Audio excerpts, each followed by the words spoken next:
1. Hi everybody, welcome back to our weekly dose of all things National Hot Rods.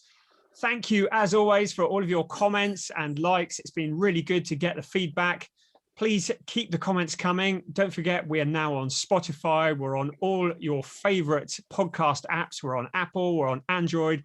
You can get us absolutely anywhere. So make sure that you're listening every week. Tell other people about it and keep the comments coming. Gary's on holiday again this week. So once again, we've got Shane Bland with us, the founder of the podcast, as I like to call him. Now, you remember last week when we were talking to Perry Cook, Shane mentioned that he was going to be going testing. So Shane, did you go testing with Perry this week? Yeah, I went testing with Perry. I didn't let him have a go because he was going too fast. You said you were going to let him have a go. What happened there then? Well, thankfully, he had to go early. And I must admit, I was quite pleased because, he jumped straight back in the car. He hasn't been in it for ages. You know, I'm a big fan of his. And he, the consistency, blew me away. Like he was great. He basically served me all day in terms of I followed him round, changed the car, followed him round, and made progress as we went along. And he was just, he didn't put, literally, he's like he's going round on rails. It's really, really impressive. So I'm pleased for him. He's great. He's doing well, but, it's not his time yet. It's my time, surely. So we've got a bit of work to do, but it was great fun, yeah. Well, you're going to have to get your act together with that Fiesta then, because he is coming up rapidly behind you, and he's going to be knocking on the door probably this year. So you're breaking out in a sweat yet? Absolutely. Oh, I'm coming to terms with it. Basically, I am the older gentleman of this racing, and I'll try and hang on to anything I can get right now. I never thought I'd hear Shane Bland described as an older gentleman. Anyway, on to this week's guest. And we're really chuffed to have somebody with us this week who has quite a roll of honour already. So he's currently second in the Northern Ireland Points Championship, 38 points behind Derek Martin. But he is a former 2-litre hot rod world and British champion. He has won a national championship in national hot rods, a European championship. He's won the Irish championship a couple of times, and he's also won the British championship twice as well. And we're going to talk about that British championship shortly. But first of all, to say welcome to Adam Hylands. Hello, Adam. How are you? Not too bad. Thank you very much for having me.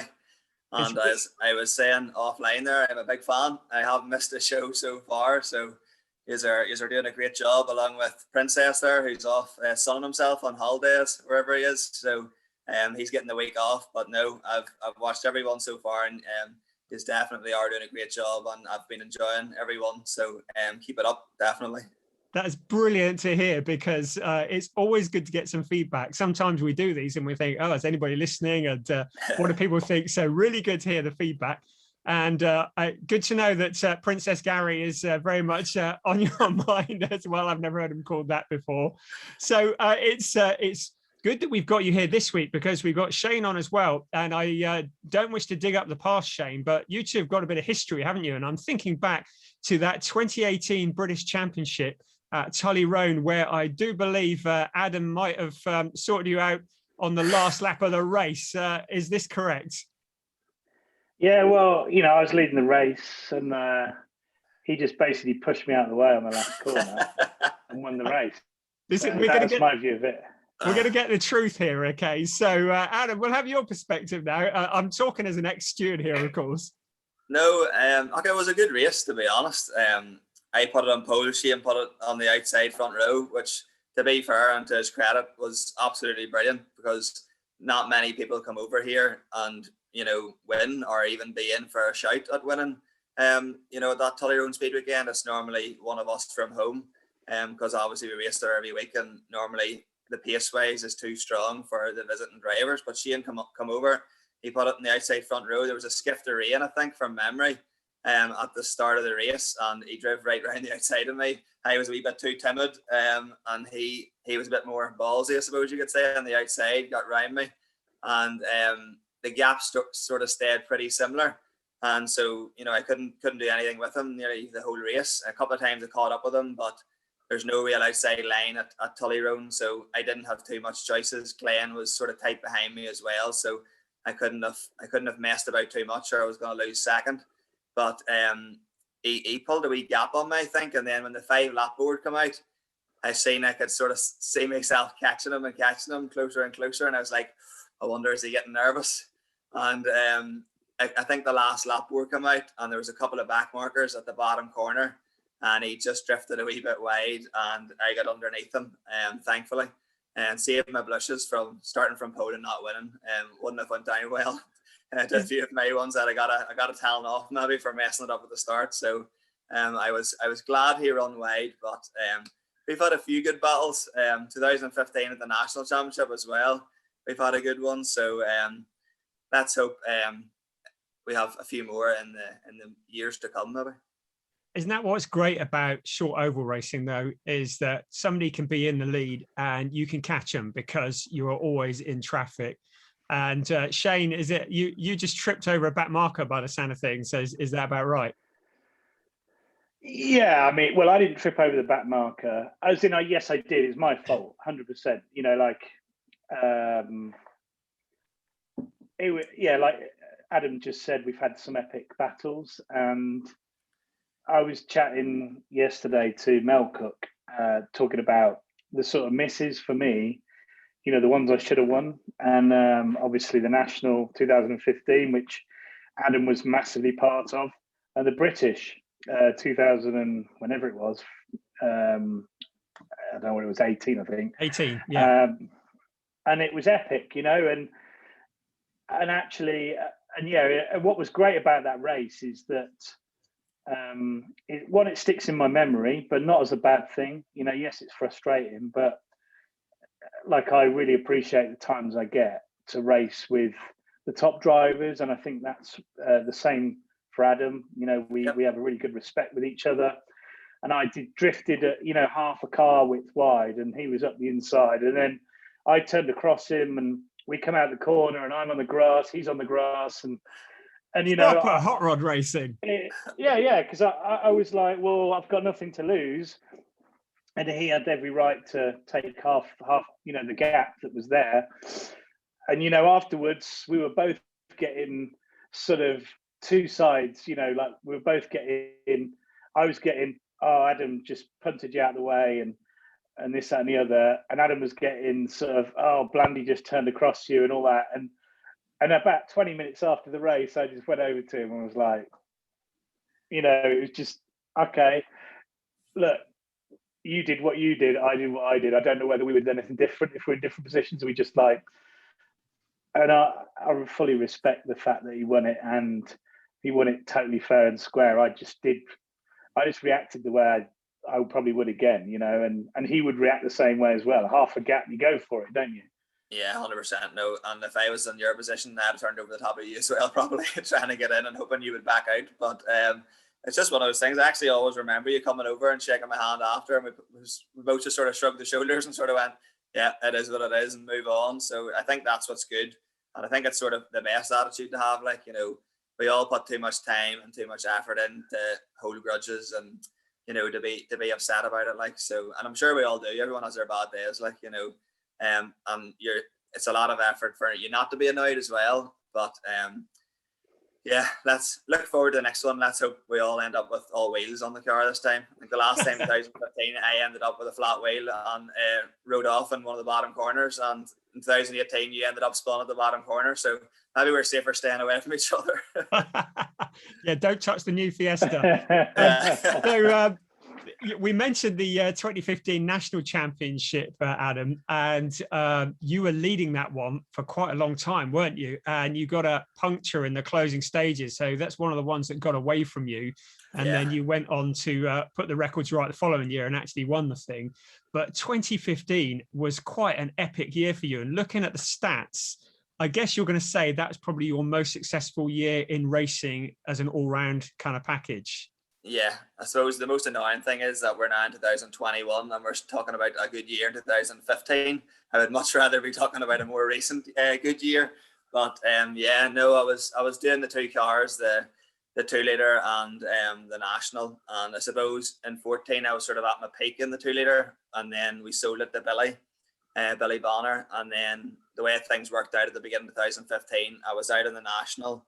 At the start of the season, Billy sort of suggested that I could race the 2 litre and try and qualify for the world, because I think I'd won like the Scottish Open and a couple other things and a European in the 2 litre luckily. So with the world final being there that year, it was sort of like, I wonder would I have a really good chance of finally getting that world final.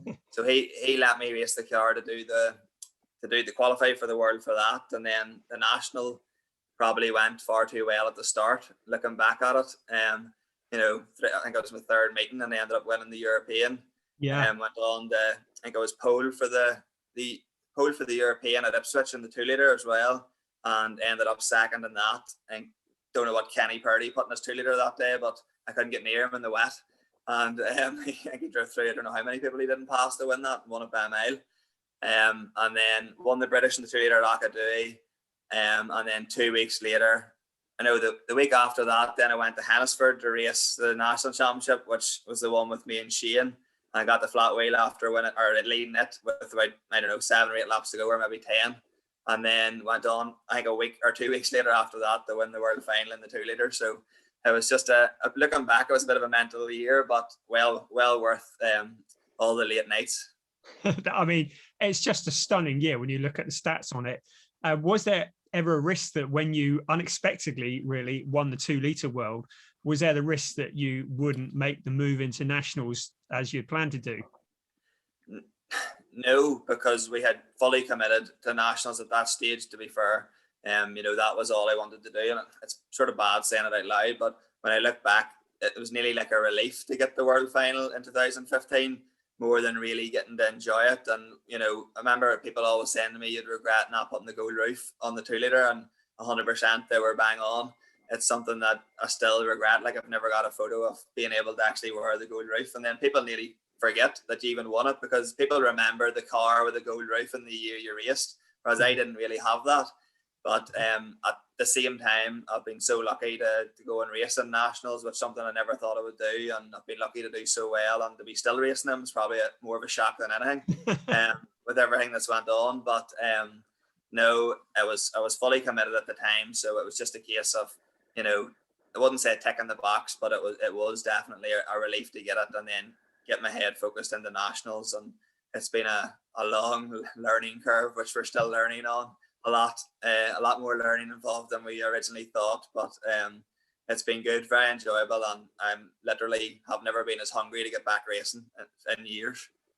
Well, when you first arrived in nationals, I thought you were going to clean up, actually, because you came into nationals and you won that European on your 3rd meeting, which is ridiculous. And I thought, oh, we're in for a period of dominance here. This person's going to come and kind of clean up on everything.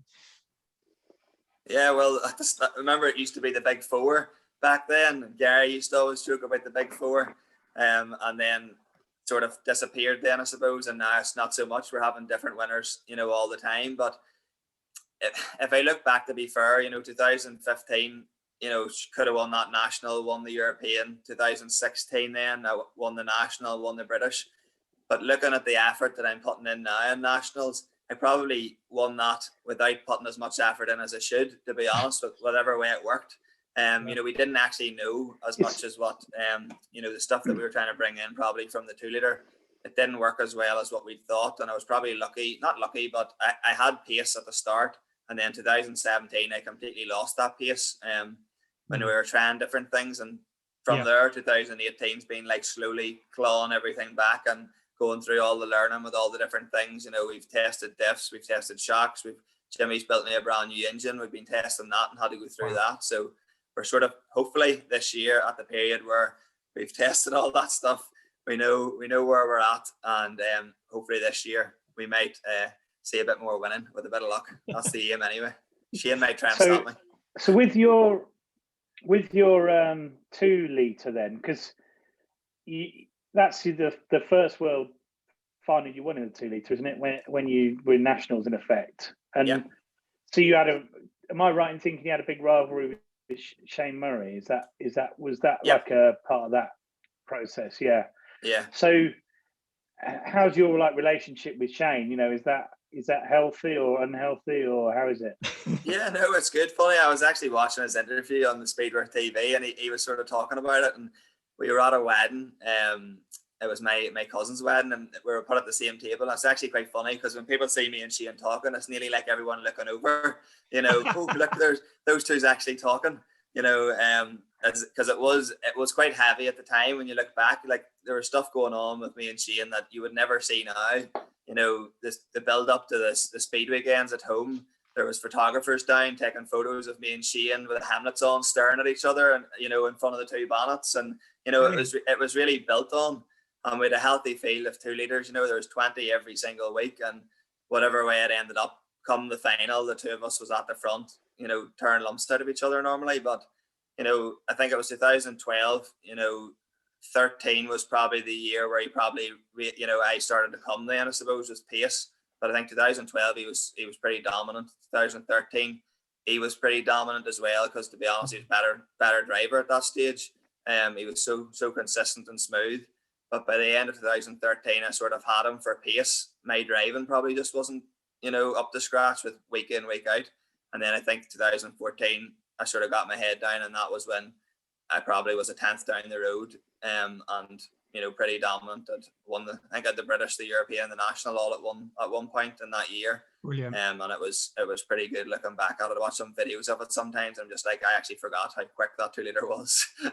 That's amazing. Isn't it good though, that rivalry? It's what the people want to see, and it's really good that it was built up in Northern Ireland, the kind of on the helmet, with the helmets on, staring at each other, because it's that kind of gladiators in the ring is what short oval motor racing is all about, isn't it? And it's kind of, we kind of need more of that, really, don't we? Yeah, no, definitely, I totally agree. Don't get me wrong, like there was weekends and nights that was tense, like, but when you look back, even me and him, like, we laughed about it that whole wedding night, and the 2 wives were sitting there going, how do them 2 remember every detail of every race that they were talking about? But no, I think that's what, as you said, it brings people in. Like, people were there to watch me and Shane really go at it week in, week out, and I can remember the buzz of a 2 litre Irish Championship night. It was always, it was just, you could just feel it in the air. Like, even like I would have goosebumps sitting on the line, just raring to go just for the Irish, just at home. It really was. It were special years, like, and looking back, you nearly want that now, like. So I'm up for a rivalry if anybody wants it. There we go. I remember one of the really fantastic, what for me, the buzz of that rivalry is when it spills over to the fans. And you've got like a really big meeting on. So I remember European a couple of years before I won it, and John Christie was leading. I was second, and I'd got on the outside of him, and John thought I was still on the outside. So we come out the corner, and he had to hold his line, but he didn't realise I'd slipped in behind him. So he was holding his line. So it meant on the exit of the corner, he basically had to give it a big lift off the power because he was giving me space. But I was behind him, and I was flat chat, and I just smashed him. And he went onto the infield, came back on, but I obviously won the race. And I went round on the car, like with the trophy and the flag, and it was like 50%, well, probably 70% were like booing and whistling and shouting and like everything. And then the other, the rest of them were like, yeah, good man, get stuck in. And I love that, because I love the boos as much as because it's like people are so passionate. And you get that in football, you don't get it in, like, you don't get it going around Silverstone, but in this racing, and that's what I love about going to Northern Ireland, because I think it's a really healthy, they want the Irish to win, but they don't mind a Brit winning, but an Englishman winning, but they'll give them some jip, and it really divides everyone, and it's good fun. And it's the same when you guys come to the World Final. You know, you have the Irish bar and everything else. It's brilliant. Well, I think having square arches on the Fiesta will get you a few boos on the terrace, I should think. As a former race steward, can I just say I hated rivalry and that kind of thing in those days. But now that I'm not doing it, I'm very happy for it. So you went from 2 litres to National Hot Rods. Would you say that National Hot Rods is a harder discipline than 2 litres, or would you say it's easier? I mean, I know it's a very different discipline in terms of tyres and just general car construction, but how do they compare? It's harder. It's really hard to describe. I think most drivers would probably agree. You know, 2 litres, you go every week and you get the race, and it feels like there's no real pressure, if you know what I mean. You know, it's just an ordinary meeting. You're not really chasing anything. But with nationals, it just feels like every single week, you know, you need to be logging a tire, you need to be bang on it, you're chasing points, you know, you're chasing qualification for a world final. And it definitely seems to be a lot more, you know, intense than what 2 litre seems to be more enjoyable, I suppose, your week in, week outs. But, you know, the buzz of an Ipswich World Final, you know, your national weekend at Hennisford, you know, you just can't replace that with any weekend that, you know, you have in a 2 litre. Yes, when you go and race at Ipswich in the 2 litre, it's still good, but all the build-ups about the world final in the nationals, like, so I think that side of it is just irreplaceable. But, you know, I love the 2 litre. I'll definitely go back to 2 litres whenever. Really? Yeah, no, definitely will. Whenever the national thing sort of ends and can't afford or can't find a sponsor to help me out, I'll definitely try and do 2 litres again. Like, I just love them. Like, they're just class. So go on, Shane. Sorry. On the it's good because Brian feels that he's very bossy. So I'm going to stop talking for a bit. He texts me afterwards. Each time I do this, he goes, "Oh, sorry, I didn't let you speak." No, I'll butt in. Probably, maybe too early, but I'm going to go straight into the sort of Jimmy Patton relationship, because obviously he's been fundamental to your racing career, and you always rely on sponsors. You know, you're not like a lot of us. You know, where I pay for my racing, etc.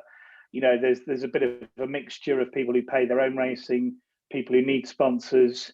I believe you're someone who absolutely needs those sponsors to pay for the racing and support you, and you need people like, you need a good guy behind you, and you've got Jimmy, who I know a little bit and seems like a nice guy, and obviously very good at setting up a car. So how did that relationship start?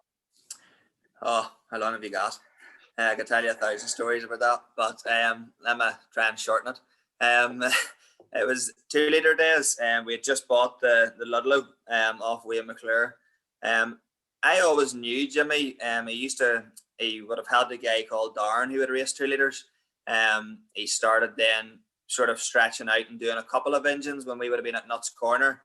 I think he done like Denver McLean's and stuff. He went on and won a European. He done Jason Wilkes's over in England there as well. He would have done the engines for him. And I would have seen him at the racing, and I can remember I went to Northampton and something happened to the engine, and he come over and he got it going for me again to get out. And then like we started talking more and more, and we sort of said, listen, if we can ever afford to get an engine off you, we will. And didn't realise it would be 11 years relationship later, or 10. But we took it was funny because we took a load of stuff down in a van. Like, we had a donor block and a donor head, and we didn't realise how fussy he was. And we opened the van door and we were like, take your pick there and you can use whatever you want and build us up an engine. And he just shut the door and goes, I'll not be taking none of that. So he did. And he's like, if you want me to build you an engine, you'll get me a good donor. So we ended up getting him a donor, put the engine in, and I can remember it was at Dad's house when we were back at the small wee garage, and you could hardly move in it. And he was on the phone one night and he was like, are you ready for the weekend? And I was like, yeah. And he goes, I know a wee bit about setup as well. And I was like, right. And he was like, I started asking what the car was doing. I can remember having him on speaker on the bonnet of the 2 litre, and he was telling me how to set the casters and cambers on the car. And he was telling me, go look at the tire, and I bet you it's worn more on the inside because you have too much camber on it. And I went down to the track after having tried to set the caster and camber, And I remember coming in and going, I can't drive this thing. I don't know what the setup is that this man thinks I can race, but I'm obviously not strong enough because I'd have been young at the time and quite skinny. And he came over after and he goes, well, what do you think? And I goes, I can't drive it. It's far too heavy, the steering. And he grabbed the caster and camber gauge off me and set the casters and cambers on the lorry and the tail door. And I think I went out and won the heating final.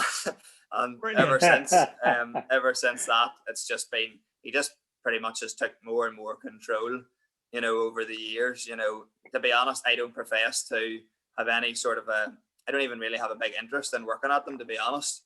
I'm just like so competitive and just love racing. If you ask me to go out to the garage and spend 4 hours on the car, you know, I'd flip and grunt. But if you ask me to go out and race around that track for 4 hours with, you know, with 2 other people, you know, I'll be smiling from ear to ear. I just enjoy the racing of it. I'm not a big lover of the actual, you know, working on them or trying to understand it, I suppose.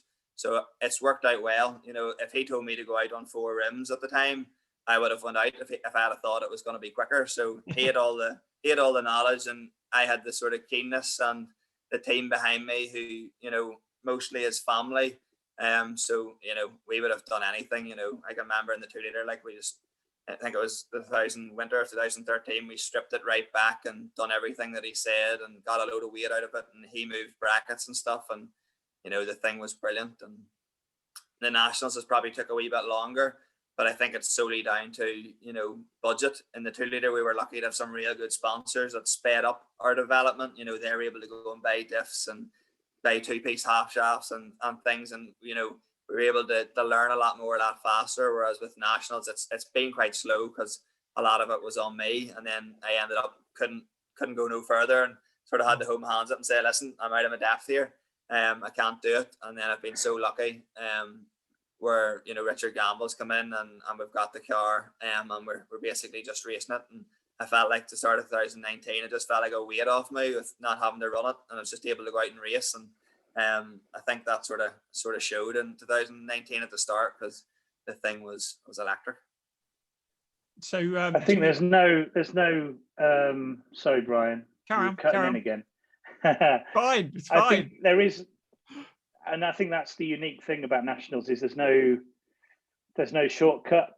And I think even if you've got all the money in the world, there's no shortcut. You know, to be honest, if I could have paid to get to where I am now in year one, I would have almost like paid for it, you know, in terms of like, name me a price and I'll. Yeah. And I think there's a lot, you know, it's that kind of thing. And that's what, there's very few people that come along and win stuff straight away. And like you've kind of discovered, is that those first championships you won, you weren't lucky, you earned them, but they came out of like nowhere. And I think it's almost like the fact that you didn't know anything. You just got in and drove the car and did what you did, and you came off the back of being really competitive in 2 liters. So you came in, you had no fear, you had no expectation, and you go out and win some championships. And then suddenly it's like really hard work to actually maintain that. And there's very few people who have come in, and the only other person I can remember who came in and won stuff was Ian McKellar, and then he went off and did other things. But I think even Ian McKellar, with the right car and everything else he had, you know, he won stuff straight away. But whether he could have sustained that for a long period would be a different kettle of fish. And I think that's kind of really telling of you as well. Yeah, no, I totally agree. And I'm sort of thinking now, like, whatever I win now or in the future, you know, I nearly feel like I've earned it now, because we've went through this last few years, and, you know, like 2017 was absolute death. You know, I was just could not get the thing to go around the corner. And then we figured out, we basically spent that whole year trying to grasp that. And then that was like a year where we spent on the whole position of the axle and trying to figure out where that goes and what position it should be in. Then 2018, we started going through shock testing, and Jimmy obviously had the engine built, and we were tweaking at that and getting it right. And then the car went, and then 2019, he built a brand new engine. We sort of got it, you know, everything set the way we wanted to coming out at the start of that season. And the thing was just absolutely brilliant.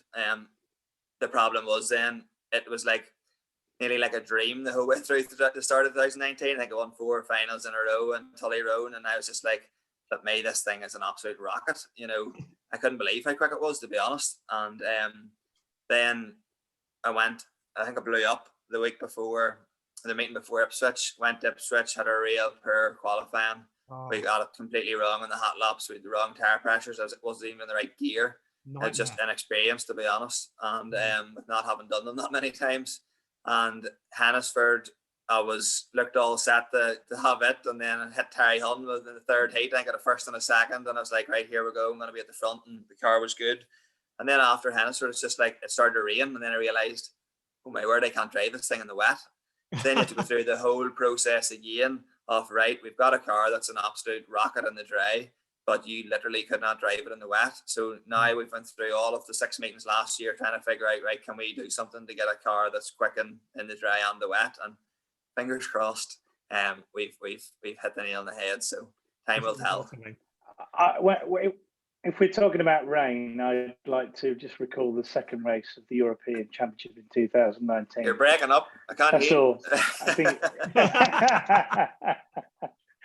that was my best race of my life. You're well known for your speed in the wet. For the lead, and I was like, that was my favourite race of all time, and I wish it was the bloody final. But yeah, you were very fair as always with me. You were very, very fair. So yeah. But I appreciate, I love that, as it means a lot more when I overtake you, because I know you're good. I'll take that as a weird compliment. He doesn't give many of those out, I'll tell you. Is Jimmy Patton, who's still preparing your engine for the National, does he have much involvement in the setup and chassis as well, or is it primarily in the engine building department now? No, Jimmy Patton does absolutely everything for me. Really? So he does. I would be lost without his support, to be honest. So yeah, I always sort of think, he does so well. He does so many engines for super stocks and 2 litres, and you always sort of think that sometimes it can hurt him being so close to me, because people on the outside, look in and go, oh flip, them two's friggin'. He comes to racing with me. He travels with me, and we're obviously very, very close. But it really hasn't. He anywhere you go, you'll see a Jimmy Patton engine. But I think it's setup wise, I think he's sort of stuck with me at the minute. Really? So he is. So it's a Speedworth chassis initially, wasn't it? But I'm guessing it's been changed quite a bit from its original state. To be honest, I think it was actually Ludlow that built it. It was the Willie Hardy car of 2012, the one I have now. The real good car, that. Yeah, real nice one. So it was weird looking back at it. And we got it off Billy Bonner, and he had it, and it had sat about. I think Bradley Dines had only done a few meetings in it, and we bought it off him, and then we done a wee bit to it. We didn't do nothing mental. Put an engine in it and a gearbox, and done a bit of setup around it, back to where sort of we had the car at the end of 2018, my own, and it just seemed to work a lot better. My front end was so much better than what it was in my own car. But yeah, it's still learning, and we're still learning a lot now. But I'm looking forward to getting out and seeing if we've got the pace that I'm hoping that we do this year. Okay, and you mentioned earlier about the World Final, and Speed Weekend and National Hot Rod World Final seems to be the one that is cursed at the moment, and you struggle to get your head around, really. So have you had a finish in the World Final, or has it been bad news all the way? It's mainly because he keeps getting banned. I was going to say, I was trying to avoid that. Okay. For having illegal cars. I firstly struggled to get into the World Final, never mind figure out the World Final once I got into it. It's just been a complete disaster. But here, there's no secrets. The first year, I think the first year was the inside weight. I think I was like 0.2 over at Ballymena one night. No, that was the second year. The first year I didn't do enough meetings to get into it. I'd only started at the start of the year. So in Ballymena, the inside weight was like 0.2 over or 0.1. I got loaded up for 2 meetings and didn't qualify that time. I think the next year was the tire after won the British in 2016, and the race after, we were going out on wet tires, the last race of the day, and it started to dry out as we were sitting in the queue, and everyone had went up to watch the racing, and I reversed back hoping somebody would still be at the lorry to put the dry tires on, but a couple of the guys that race super stocks come over, and they started getting the knock gun and throwing the dry tires, and I was pointing where the tires were on the inside, and we just had one on that I hadn't logged. I'd only logged my 4 new ones, and I had a 5th tire to log, but I didn't write it on the book. So technically it was okay, I suppose, but because I hadn't wrote it on the book, it wasn't registered for that day. So that was a load up and 2 meetings, and then I had my grand to pass, so I missed a couple of meetings with that as well.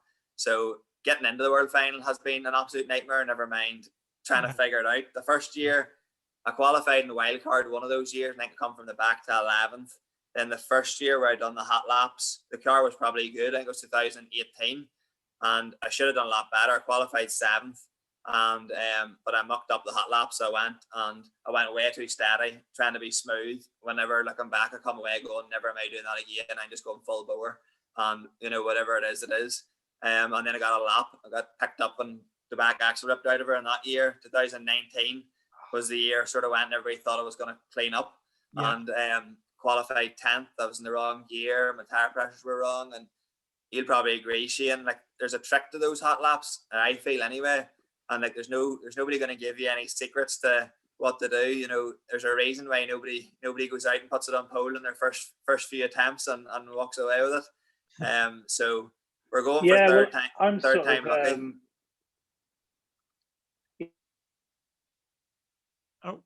I think Shane's just disappeared. His signal was down. He cut off there. I can always. Shane, you have to start again. You cut out. Sorry. You're talking about hot laps. So I'm good at hot laps, like really good at hot laps, and I'm rubbish at the race. So it's I find the whole race annoying because I think the last one I did, I don't know what year it was now. Was it 2019? I don't know. The last one I did, I qualified 3rd out of nowhere because I could do a hot lap, and I'd got a car that was handling, but we just changed the whole car. So basically went out in qualifying. It was awesome. Qualified 3rd, but like within 4 laps of the race, I knew I was going backwards. And I think I ruined your race actually from memory because I didn't want to bring it up. I was sitting there and I'm not normally the person who fights for every position because I think, well, if someone's faster, let him go. But I was all wound up about the world final. I thought, okay, well, I've got to just defend and yeah, you were on the outside for like, I don't know, 10 laps or something, and basically I ruined your race and I was going nowhere, and it was just afterwards I was like, what, I should have just let him go but it is every time you only get one chance per year to do it, and I've done 4 or 5, and still, like we've said in the past, my best one was the first one I ever did because it was like I just jumped in and drove, whereas now I think about everything and it's just a disaster. So I think we're sort of level pegging. Yeah. Always never think about it too much. That's what we've discovered, isn't it? Definitely. Is there, do you set the car up? I know the cars go into effectively a part ferme between lap times and the race, don't they? So do you set the car up for hot laps, or is it the race setup and you try and get a hot lap with a race setup, if you see what I mean? Need to be careful how much I give away here. You're really asking a lot of serious questions here, Brian. Is Shane paying you to ask these questions? No. To be honest, no. There's not too much of a difference. Like if there is, I don't know about it. But I think for me, the hot laps is nearly more. You need to get the Ipswich and you need a race. For me this year, 100%, I will be at the Thunder 500. To do that meeting before. I can remember coming back last year and I sat and I was absolutely gutted. If how flipping poor I had done. And, I wrote a whole list of stuff that, I would be doing the next time I went. And right at the top of that list was make sure I was at the Thunder 500, the year before. Because just to go and get a bit of familiarity with the track, have all these wee things ironed out. Like I put 4 new tyres on, in the practice of Ipswich in 2019. And the practice was over before my tyres had even come. So I literally had no idea what you're going out to in the hot laps. She just slipped and slide, or she was just slipping and sliding for the whole practice. And I was in behind Jason Q for a while, and I near took him out a couple of times because the front end wouldn't even turn because on the new tires it took that long. Right. At Ipswich compared to Tully Road, you do a few laps and the tires come pretty good. So there's so much, that, believe it or not, having raced so long, you're still learning. That weekend is unique. And the likes of Chris Hurd and Glenn and John and all, like these ones that have done it so many times, it's a big advantage. Like, and even McDonald there, like he was at the front for a long time before he grabbed it. If you look back the years before, he was right there. So it was no surprise that he got it in the end.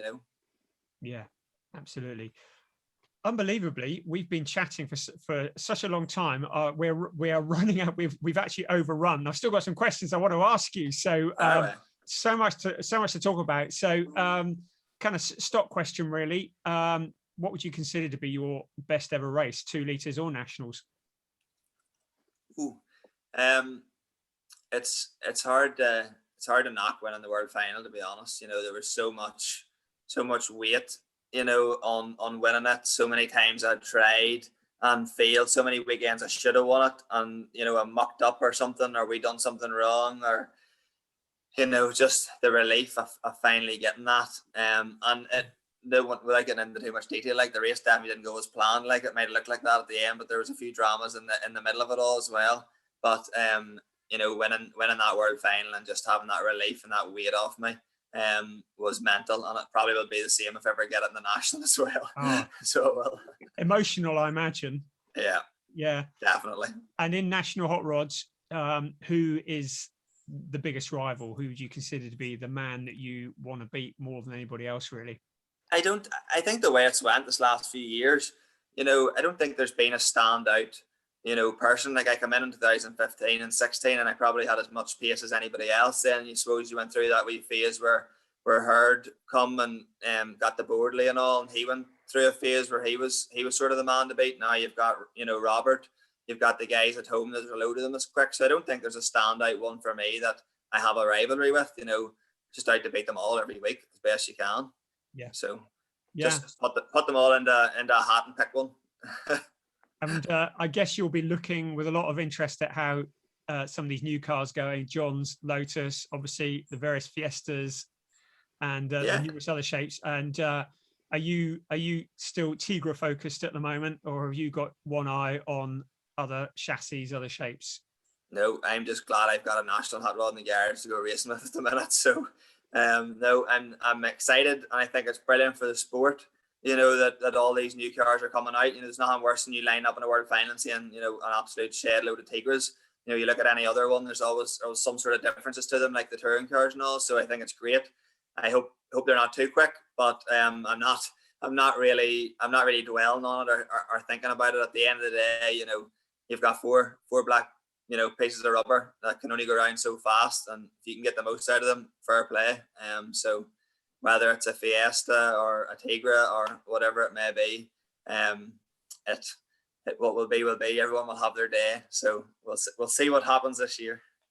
And I guess, well, needless to say, getting that gold roof is got to be your top goal. Do you think nationals you'll be able to stick with it? I mean, you said you'd like to get back into 2 litres. I'm presuming it would be very difficult to run in both at the same time, nationals and 2 litres. I know a lot of people do that, but do you see a future in nationals, or is it very much kind of dependent on finances and sponsors and things? Yeah, it's no secret. Like, so I wouldn't be racing. If, to be fair, if Gamble needed to sell the national, like I wouldn't have one. So it's pretty simple. And then it would be back to 2 litres. So just keep going as long as I can, and as long as I can keep getting the massive help and support that I have with everybody. I'm so lucky. I've got such a big team behind me, and I've got so many people that at the drop of a hat can either come to the garage and help me or help me financially. And I always have a good crowd that comes away in the lorry with me to help cover all them sort of costs as well for trips. So keep going in nationals as long as I can, and try and leave my mark on it as best I can.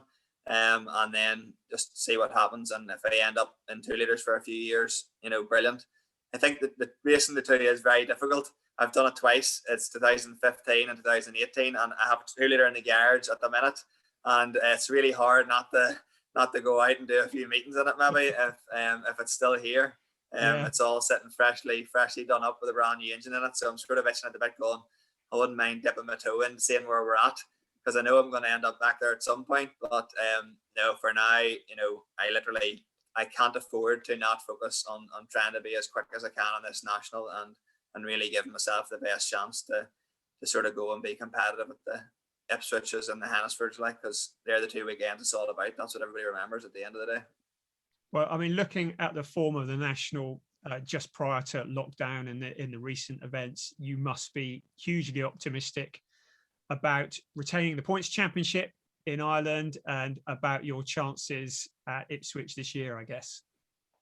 Well, I think the points will be difficult because it's going to depend on how many rounds we have.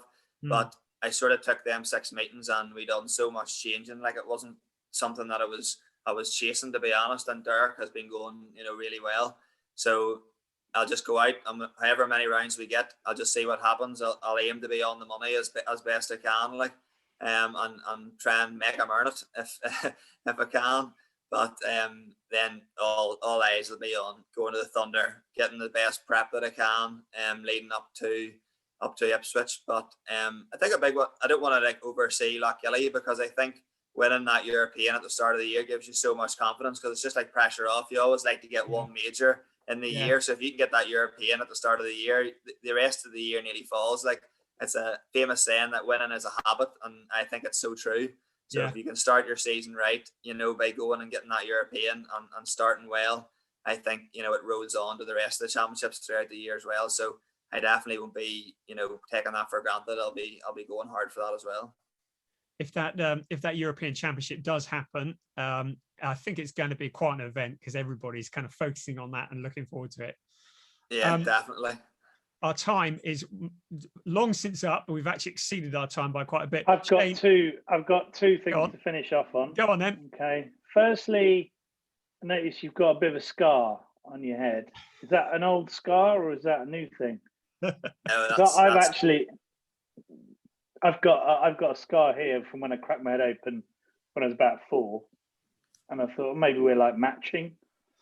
It's His and hers. it's old. I think it was young primary school. Like, we had a car accident and split my head 24 stitches.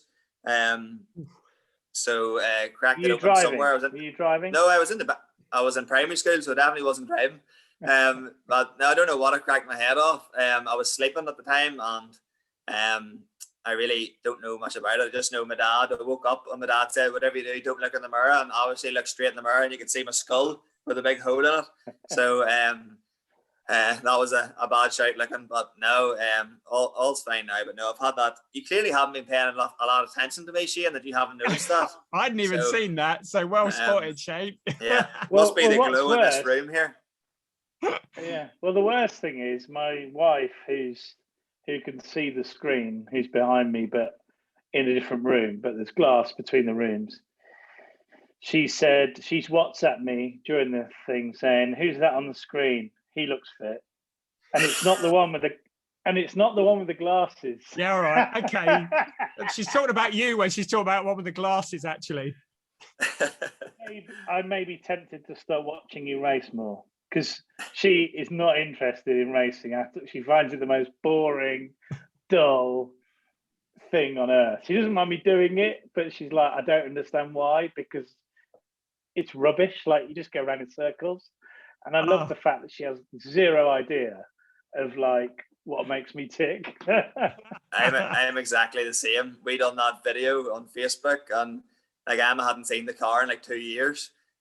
She has absolutely zero interest in it at all, but goes to the championships. And it's funny because you win, through the week, and she doesn't go at your ordinary meetings, and you go to a championship and you don't win, and she's just like, "Why did you not win when I'm here?" She doesn't get it at all. But tell your wife, I'll have a Adam Hylands t-shirt for her there if she wants. Do that. Do that. That is the classic, because I managed to get John Christie's other half in a Shane Bland t-shirt. So I think that's definitely that's the challenge, definitely. Brilliant. You had another question, Shane, apart from pure flattery. Anything else? No, that was 2 questions. Actually. Oh, that was your 2, is it? Okay. Adam, it's been so good to have you on here. Thank you for giving up the time to chat to us.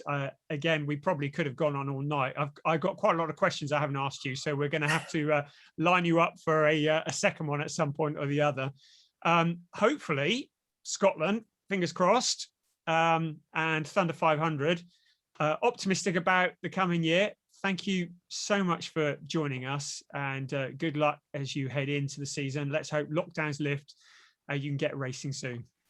Yeah, definitely. Thanks. Thank you so much for having me, and keep up the good work. I will be watching. So no pressure then. Yeah, no pressure. And as you say, yeah, hopefully see you soon over in England and Scotland, and hopefully see Shane in my rear view mirror, all being well, and definitely not looking at the back of that Fiesta. So yeah, good to see you, and thanks very much for having me, guys. Brilliant. Thank you so much, nice Adam. One. It's really good to have you here.